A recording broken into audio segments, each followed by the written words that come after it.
Olá, seguidores do canal 70 vezes 7 Espiritismo. Meu nome é Marcos Rosa e hoje a gente vai falar com você sobre o livro Boa Nova, do espírito Humberto de Campos, ditado a Francisco Cândido Xavier.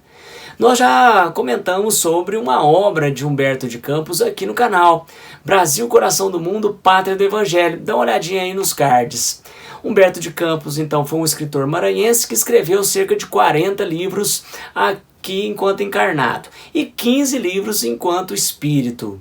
E o que Humberto de Campos quer nos trazer aqui nessa obra? Bom, o Boa Nova é dividido em 30 capítulos e são retratos de momentos do Evangelho muito notáveis e muito importantes para você, seguidor aqui do Espiritismo e interessado pela vida de Jesus.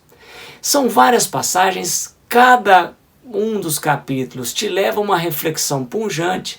Nós vamos ter no início ali Jesus escolhendo os apóstolos. Você vai perceber que os apóstolos, a diferença de apóstolos e discípulos, né? Discípulos enquanto estão aprendendo e apóstolos quando passam a pregar a palavra do Senhor.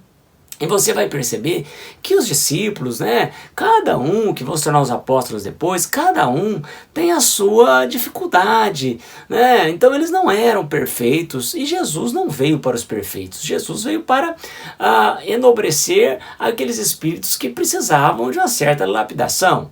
E como eles eram seres humanos, eles tinham seus defeitos. Por exemplo, Judas Tadeu é relatado aqui como aquele discípulo que estava preocupado em obsediar as pessoas que estavam ali com aqueles espíritos malévolos. E às vezes que ele tentou, ele não conseguiu. E sempre indagava Jesus, né, como fazer isso. Então é chamada aqui a luta contra o mal. Então olha que interessante, situações espíritas dentro de passagens evangélicas. Um primor, você não pode deixar de ler, se é que você ainda não leu. Pois bem, nós vamos ter então 30 passagens. Se eu fosse falar das 30 passagens aqui, a gente ia ter um vídeo de umas 5 horas. E a gente então vai escolher uma ou outra que tenha assim o maior interesse, ou melhor, despertou interesse em mim. E aí eu repasso para você dizendo sempre que cada um tem sua forma de pensar e ver as coisas, né? Razão pela qual indico que você leia o livro. Bom, uma parte que é interessante, que me chamou a atenção, foi a questão do perdão. A gente tem os discípulos, futuros apóstolos, indo à cidade de Nazaré, e quando chegam em Nazaré, as pessoas ali estavam admoestando Jesus, falando mal de Jesus. E os discípulos, né, não aceitaram aquilo e combateram com muita truculência.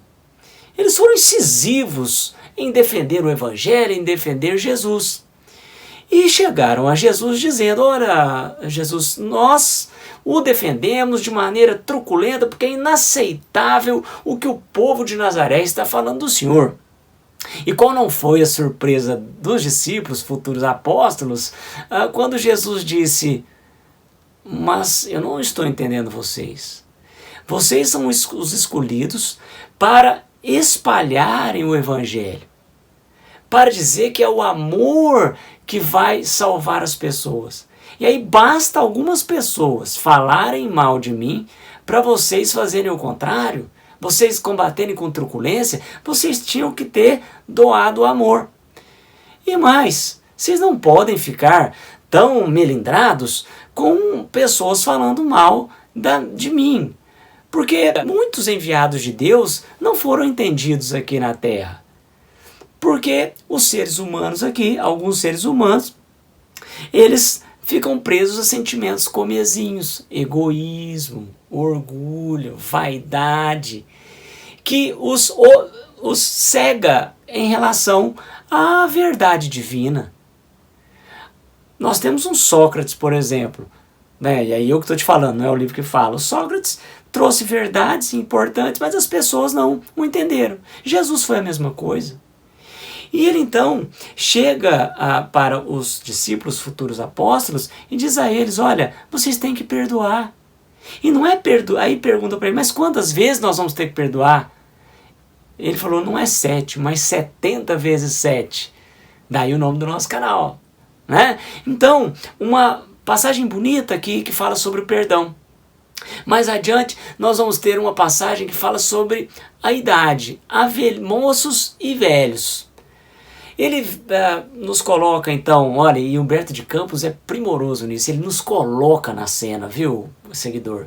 Então tem lá alguns apóstolos conversando, são os mais jovens, conversando que querem pregar o evangelho na terra toda. E o Simão, que vai ser chamado o Zelote, que já era mais velho, já tinha família, ele tem interesse, ele tem vontade, o espírito dele é novo, ele tem vontade de fazer o que os moços estão combinando de fazer, mas ele já tem obrigações enquanto um homem casado, um homem de família, ele já tem mais idade, então embora o espírito dele seja jovem, o corpo dele já não corresponde da mesma maneira. E ele então vai indagar Jesus, e Jesus diz a ele, olha, Simão, é o seguinte, vá em frente, se você conseguir fazer um pouquinho, já está bom. Agora, é importante você notabilizar os idosos. E ele faz a metáfora, né? Ele fala, enquanto as crianças são ramagens, os jovens e adultos são flores perfumadas, e os idosos são os frutos. E Jesus, olha que beleza de livro, e Jesus então, você pode ter uma interpretação aqui do mundo dos encarnados, né? Em que veja, criança e jovens, eles têm até a força vital, mas eles ainda não têm frutos, ao passo que os idosos têm os frutos da experiência, eles já viveram muito da vida e podem trocar ideias e trazer evolução para os mais jovens. E você também pode fazer a comparação com o mundo espiritual.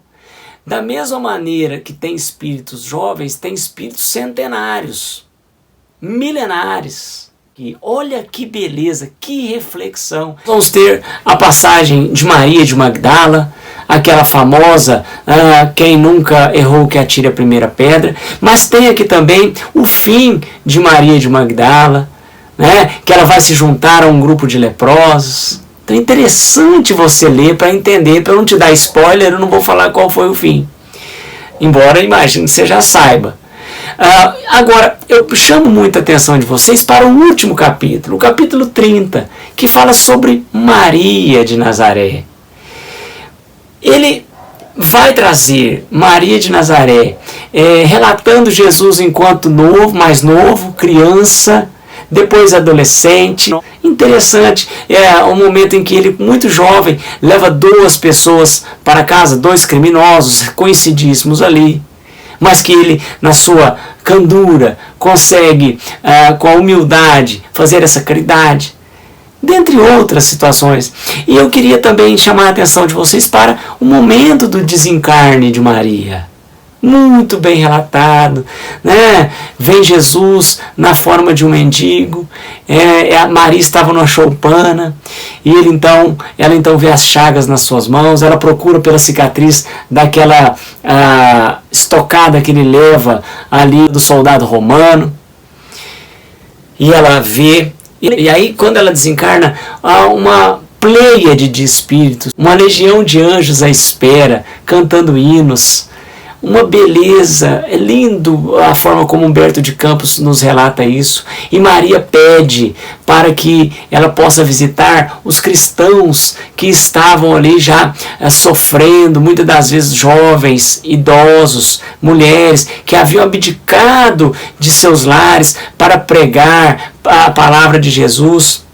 Então, ela visita os cárceres, que a gente vê muito nos livros também já comentados aqui no canal, Ave Cristo, 50 anos depois, no há 2000 anos, a gente vê os cristãos sendo perseguidos e encarcerados. Então, Maria em espírito vai a cada um desses cristãos dar uma palavra de alento, numa demonstração de que ela realmente é nossa mãe, ela é preocupada com o coletivo.